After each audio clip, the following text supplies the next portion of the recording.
Mes chers élèves du tronc commun Sciences de la vie et de la terre, salam alaikum wa rahmatullahi ta'ala wa barakatuh. Alors, Allahumma allimna ma yanfa'una wa anfa'na bima 'allamtana innaka antal alimul hakim. Mes chers élèves, dans cette vidéo-là, je vais essayer de vous présenter, Inch'Allah, les influences des facteurs et d'affects sur la répartition des êtres vivants et l'activité 7 et 8 concernant l'influence de facteurs et d'affects sur la répartition des végétaux et l'influence de facteurs et d'affects sur la répartition des animaux. Alors, quel est le rôle du sol dans la répartition des êtres vivants? Y a-t-il une influence du sol sur cette répartition, que ce soit des animaux ou bien des végétaux? Alors, commençons par l'influence de la composition chimique sur le sol, du sol plutôt sur la répartition. Comme exemple, le chêne liège. Pour cela, on va présenter cette observation. Alors, le chêne liège, vous le connaissez, son nom scientifique Quercus super couvre de larges superficies au Maroc. La forêt de chêne liège appelée Subéré à Marmora représente à peu près la moitié de la surface totale occupée par cette plante à l'échelle nationale. Alors voilà le chêne liège. Et voilà la répartition de cette plante au niveau de la carte qui représente la région de Marmora. Alors vous avez ici Tmara, Rabat, Oued Bouelgrek, Oued Akresh. Et voilà la légende. Pour bien comprendre la répartition, vous devriez lire pour savoir la relation entre le sol sur lequel vit cette plante-là. Alors, la première chose, on vous présente ce document-là.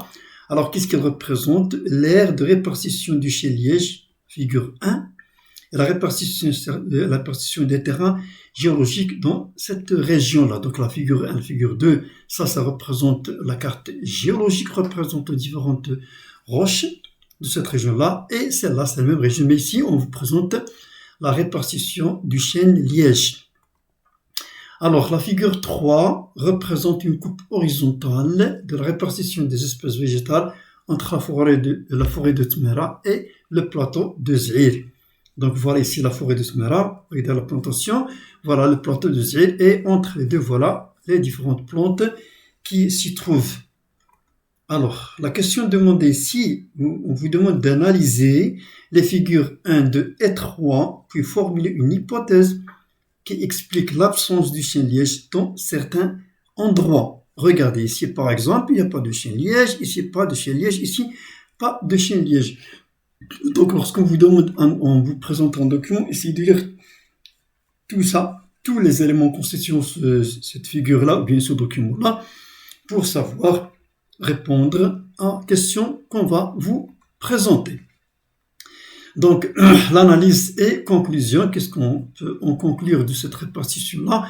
Voyons voir ici les différentes roches où se trouve cette plante et où elle ne se trouve pas. Donc, à partir des figures 1, 2 et 3, on observe que les chênes lièges se développent sur les sols de nature siliceuse.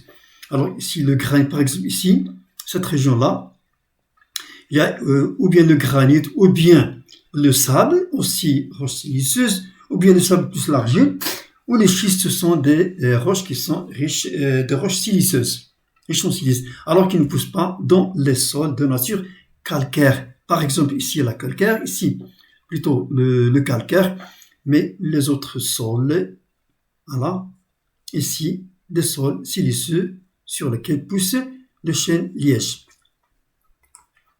Alors, quelle hypothèse peut-on poser à propos de cela? Alors, sachant que les sols siliceux sont riches en silice et en un pH acide, c'est-à-dire inférieur à 7, alors que les sols calcaires sont riches en calcium, CA2+, et en un pH basique. Peut-être que la présence de chêne liège est liée au pH du sol ou à la teneur du sol en calcium, que ce soit élevé ou bien que ce soit basse. Voyons voir cela. Alors, pour mettre en évidence la relation entre le chêne liège et la nature du sol, des expériences sont réalisées dans des stations de recherche. La figure 4 représente les résultats obtenus. Donc voilà les expériences, 3 expériences, le sol A, le sol B, le sol C, et voilà les résultats. Pour le sol A, la plantation d'un jeune puits de chêne liège sur un sol de la forêt Tmara, comme repère normalement. Pour la deuxième plantation d'un jeune pied de chêne liège sur un sol de la forêt Tmara plus le calcaire. Et le troisième sur un sol calcaire seulement. Donc pour la première, la plante se développe normalement, alors que pour les deux autres, la plante meurt. Pourquoi la plante meurt sur ces sols-là? Alors, en exploitant les résultats de ces expériences, testez vos hypothèses. Et après, déduisez la relation entre le chêne liège et la nature du sol. Alors pour cela, deuxième réponse, à partir de la figure 4, on constate que dans le sol 1, sol siliceux, la plante se développe normalement, pas de problème qu'on a vu tout à l'heure, alors que dans les sols qui est mélangé avec du calcaire ou bien du calcaire pur, la plante meurt. Donc le chêne liège préfère le sol siliceux et fouille les sols calcaires. Alors la déduction, le chêne liège est une espèce qui ne pousse que dans le sol siliceux, donc c'est une sol silicale, c'est-à-dire il aime le silice. Elle ne pousse pas dans les sols calcaires, donc c'est une plante calcifuge. Il fuit les régions où il y a le calcaire. Alors l'influence du pH sur la croissance végétale, pour connaître cela, l'influence du pH sur le sol, sur la croissance plutôt de la répartition végétale, on cultive deux espèces de légumineuses. Le lupin jaune ou Lupinus lucius qui calcifuge, et la fève rose, c'est-à-dire la fève, ou Vessia faba, qui est calcicale, c'est-à-dire il aime le calcaire, et l'autre il fout le calcaire. Alors dans des conditions de pH du sol différentes, que ce soit acide, ou bien que ce soit neutre, ou bien que ce soit basique. Puis on mesure la quantité de calcium absorbé par les racines isolées des deux espèces végétales. Et les résultats obtenus sont représentés sur la figure que je vais vous présenter. Voilà les deux plantes, ça vous la connaissez, c'est la même famille, mais l'une il est calcifuge, c'est-à-dire pas le calcaire, alors que l'autre il est calcicale. Alors, établir la relation entre le pH du sol et l'absence du calcium, CA2+, par les racines des deux espèces de plantes étudiées. Alors voilà, ici vous avez les deux documents, essayez de voir avant de répondre. Donc ici vous avez un document sous forme de graphe. L'axe des abscisses, c'est la quantité de Ca++ absorbée au milligrammes de la masse sèche. Et ici, le pH. Donc ici, le pH il est acide, jusque-là, et de 7 et un pH qui est basique. Et le deuxième document, deuxième figure, l'absorption des ions K+, le potassium, milligrammes par gramme. Et ici, vous avez en présence des ions Ca++, ici en absence. Donc déjà, vous avez une idée, et on va voir la relation entre les deux. La relation entre le pH et l'absorption du Ca++. Donc lorsque le pH du sol est inférieur à 7, c'est-à-dire cette partie-là, l'absorption normalement il est minimale, la quantité de calcium absorbée par les deux types est faible, voilà. Mais au-delà, on observe qu'il y a une augmentation. Mais le taux d'absorption augmente avec l'augmentation du pH. Lorsque le pH devient basique, l'absorption il est plus importante. Alors, et cette augmentation est plus importante chez le lupin jaune, malgré que ce dernier soit calcifuge. Donc, nous concluons de cette analyse que l'augmentation du pH du milieu entraîne l'augmentation d'absorption du calcium par les plantes. Donc, l'augmentation, c'est-à-dire le pH qui est basique, il augmente l'absorption du calcium par les plantes. Alors, on mesure la vitesse d'absorption des ions, vitesse grande ou bien faible, K+, potassium, par les racines du lupin jaune selon la concentration des ions Ca++ dans le sol. Le graphique de la figure 2 représente les résultats obtenus.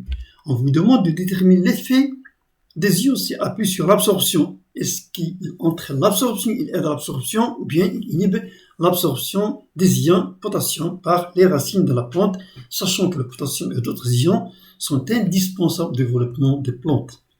Alors, voyons voir ça. Je m'excuse. Alors, ici, l'absorption des ions potassium K+, mg par gramme. Ici, il y a une très grande augmentation, c'est-à-dire en absence des ions Ca+, mais en présence, il y a une faible absorption de K+. Donc, on peut en conclure la chose suivante. On constate que la vitesse d'absorption des ions K+ par les racines du lupin, en absence, ici en absence, il y a une augmentation de l'absorption, mais en présence, il y a une diminution. Alors, des ions Ca+ est beaucoup plus grande que la vitesse d'absorption de ces ions en présence de Ca++. Donc, nous concluons donc que la présence des ions Ca+ dans le sol empêche l'absorption des ions K+ par la plante. Donc, la conclusion générale qu'on peut en tirer de ce qu'on vient de voir, que les ions potassium sont essentiels pour la croissance des plantes. Ils ont également un rôle dans l'absorption de l'eau. Comme les ions Ca+ empêchent l'absorption du lupin de jaune pour le potassium, il empêche le développement de la plante, ce qui explique l'absence du lupin jaune sur un terrain calcaire, un terrain basique. Alors, l'influence de la capacité de rétention d'eau du sol sur la répartition du chêne. Est-ce que normalement le sol, il retient beaucoup d'eau ou non, et le développement des plantes sur ces régions-là. Donc vous avez ici aussi un document, essayez de le voir bien, vous avez 3 zones, la zone A, la zone B, la zone C, et vous avez la répartition du chêne sur ces différentes zones. Alors le document C représente une coupe horizontale de ce sens-là, de la répartition du chêne liège faite à la forêt Marmora. Donc vous avez ici, on vous donne l'épaisseur sur laquelle poussent ces plantes-là, et vous avez différentes sols ici. Ici vous avez un sol siliceux, ici vous avez de l'argile en bas, ça un sol siliceux, et vous avez la répartition du chêne. Alors après l'analyse de document expliqué, la cause de l'absence du chêne liège dans les zones A, c'est là, et la zone C. À la zone A, et voilà la zone C. Alors, analyse et déduction. Alors, on constate que le chêne liège apparaît dans la zone B.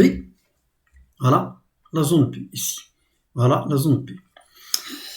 Et il n'apparaît pas dans les zones A et C, dans la zone qui est ici, au milieu et les extrémités, malgré que ces milieux soient des sols siliceux. Donc, la nature chimique du sol n'intervient pas dans cette répartition du chêne.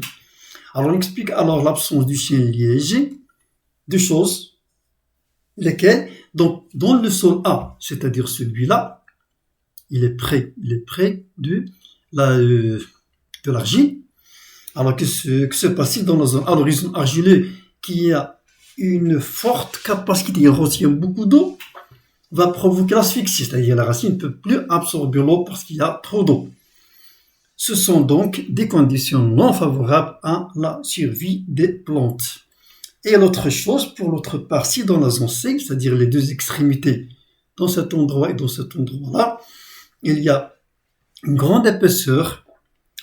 L'horizon sable est trop épais, sa faible capacité de rétention ne retient pas beaucoup d'eau, ne favorise pas la survie des plantes. Alors, déduire les facteurs édaphiques favorables à l'existence du chêne liège. Donc, deux choses qu'on vient de voir. Alors, le sol le plus convenable à la vue du chêne liège, c'est celui pour lequel l'horizon sable est d'une épaisseur moyenne, moins de 2 mètres. Voilà, ici. Ce qui veut dire qu'il va permettre aux racines d'atteindre l'horizon argileux, qui a une forte rétention d'eau, pour s'approvisionner en eau, sans toutefois que ces racines s'asphyxient. Et donc, les facteurs édaphiques favorisent l'existence du chêne liège. Un sol sableux, c'est-à-dire siliceux, qui ne dépasse pas 2 mètres d'épaisseur au-dessus d'un horizon argileux qui contient de l'eau, qui retient beaucoup d'eau. L'influence de l'acidité du sol sur la répartition maintenant des animaux. Alors, on vient de voir la répartition, l'influence de l'acidité ou bien des facteurs édaphiques sur la répartition des végétaux, maintenant des animaux. Alors, l'activité suivante, le document ci-contre représente 3 types de vers de terre, 1, 2 et 3, en fonction du pH du sol. Que pouvez-vous déduire de l'analyse de ces documents? Donc, voyons voir bien ce document-là. Alors, ici, vous avez 3 types de vers de terre, et on vous donne l'acidité du sol dans lequel vivent ces trois types. Voilà pour le premier type. Voilà pour le troisième type. Alors, la question demandée, analyse du document. Alors voilà, qu'est-ce qu'on va voir? Qu'est-ce qu'on peut déduire? Alors, l'espèce 1 se répartit dans un sol à pH compris entre 4 et 5, c'est celui-là. Alors, le deuxième, entre 4 et 13, et le troisième type, entre 7 et 13. C'est basique. Alors, la déduction de cela, c'est que l'espèce 1 préfère les sols acides et fouille les sols basiques, contrairement à l'espèce 3 qui préfère des sols basiques et fuit les sols acides. Par contre, l'espèce 2 reste indifférente, que ce soit un pH inférieur à 7 ou bien supérieur à 7, il peut vivre, il n'y a pas de problème pour elle. Donc le pH est un facteur limitant pour l'espèce 1 qui ne peut vivre que dans un sol de pH bien déterminé, compris entre 4 et 5,2. Alors le bilan, ce qu'on vient de voir, que le sol est un support mécanique pour les êtres vivants. Il agit sur la répartition de ces êtres vivants par l'influence de quoi? Alors, caractéristiques physiques, la texture, la structure, la capacité de tension, la perméabilité et la porosité. Les caractéristiques chimiques, un pH, que ce soit acide ou bien basique ou bien neutre, teneur en matière minérale. Merci de votre attention, j'espère que ça va vous intéresser pour la préparation de votre contrôle, bien de votre leçon, et je vais vous laisser un proverbe avec un proverbe suédois qui dit « Emploie bien le temps de ta jeunesse, c'est sur quoi repose ton bonheur futur. » Merci de votre attention et à la prochaine fois, Inch'Allah, et bon courage.